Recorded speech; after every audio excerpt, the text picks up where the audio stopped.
Hey guys, അപ്പോൾ ഇന്ന് നമ്മളൊരു ലോങ് ഡ്രൈവ് പോവുകയാണ്. ലോങ് ഡ്രൈവ് പോകുന്നത് വേറെ എങ്ങോട്ടേക്കും അല്ല, എറണാകുളത്തെ സ്വന്തം വീട്ടിലേക്കാണ് നമ്മളിപ്പോൾ പോകുന്നത്. അപ്പോൾ രാവിലെ തന്നെ എന്നെ കൂട്ടാനായിട്ട് ഉമ്മയും പയ്യൊക്കെ വന്നിരുന്നു.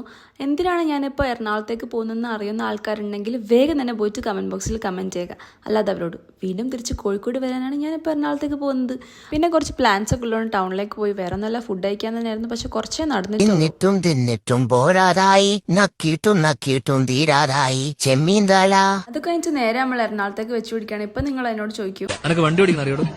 ചെറുപ്പം മുതൽ BMW ബെൻസൊക്കെ ഓടിക്കാൻ എന്നോടാ ഈ വണ്ടി ഓടിക്കാൻ അറിയുള്ളൂ. ഇതൊക്കെ ഞാൻ എന്റെ 1.5 വയസ്സിൽ പാപ്പാന്റെ മടി കുത്തി ഓടിക്കും. സംഭവം ഹസ്ബൻഡ് വീട്ടിൽ നിന്ന് എൻ്റെ വീട്ടിലേക്ക് ഒരു ഹാഫ് ഡേ ജേർണി ഒക്കെ ഉണ്ടെങ്കിലും ഇതുപോലെ വൈബാക്കാൻ ആരെങ്കിലുമൊക്കെ ഒന്ന് കൂടെ ഉണ്ടായിരുന്നെങ്കിൽ നല്ല രസത്തിന് നമുക്ക് പോയി വരാൻ കഴിയും. പിന്നെ ഇപ്പോൾ പറയുന്ന പോലെ റോഡൊക്കെ നല്ല അടിപൊളിയാക്കിയതിനെ കൊണ്ട് പണ്ടത്തേക്കിനേക്കാളും കുറച്ചും കൂടി വേഗത്തിൽ എത്താൻ പറ്റി. അങ്ങനെ പോയി നമുക്ക് വിശക്കാൻ തുടങ്ങിയപ്പോൾ പിന്നെ നമ്മൾ ദോശ കഴിക്കാൻ വേണ്ടിയിട്ടൊരു സൈഡിലൊരു തട്ടുകടയിൽ സ്റ്റോപ്പാക്കി. അവിടുത്തെ ദോശ സത്യം പറഞ്ഞാൽ നല്ല ടേസ്റ്റ് ഉണ്ടായിരുന്നു. ദോശയല്ല, ദോശൻ്റെ കൂടെ കിട്ടിയ ചമ്മന്തി നല്ല ടേസ്റ്റ് ഉണ്ടായിരുന്നു, വേറെ ലെവലായിരുന്നു. അതിൻ്റെ അടുത്ത സ്റ്റോപ്പ് നമ്മൾ TNTയിലാണ് നിർത്തിയത്.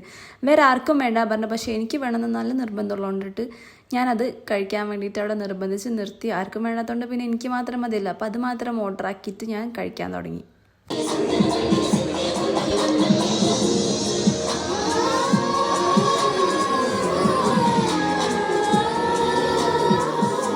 അല്ലെങ്കിൽ അതൊക്കെ അത്രേ ഉള്ളൂ. വേണ്ടാന്ന് പറഞ്ഞ ആൾക്കാരെ കൊണ്ട് ഞാൻ നിർബന്ധിച്ച് കഴിപ്പിക്കലൊന്നുമില്ല.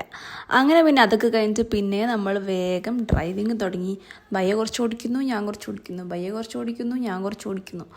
അങ്ങനെ പിന്നെ കുറേ ഓടിക്കലും ഫുഡ് കഴിക്കലും കഴിച്ച് നമ്മൾ നേരെ എങ്ങനെയൊക്കെ എറണാകുളം എത്തിയിട്ട് നമ്മൾ നേരെ പോയത് റെയിൽവേ സ്റ്റേഷനിലേക്കാണ് ഇവരുടെ സ്കൂട്ടർ എടുക്കാനായിട്ട്.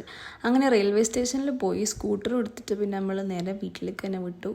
അപ്പോൾ വേഗം പോയി കിടന്ന് ഉറങ്ങണം, നല്ല ക്ഷീണമുണ്ട്. ആൻഡ് ഫൈനലി നമ്മളതാ വീട്ടിലെത്തിയപ്പോൾ ഓക്കെ ബൈ.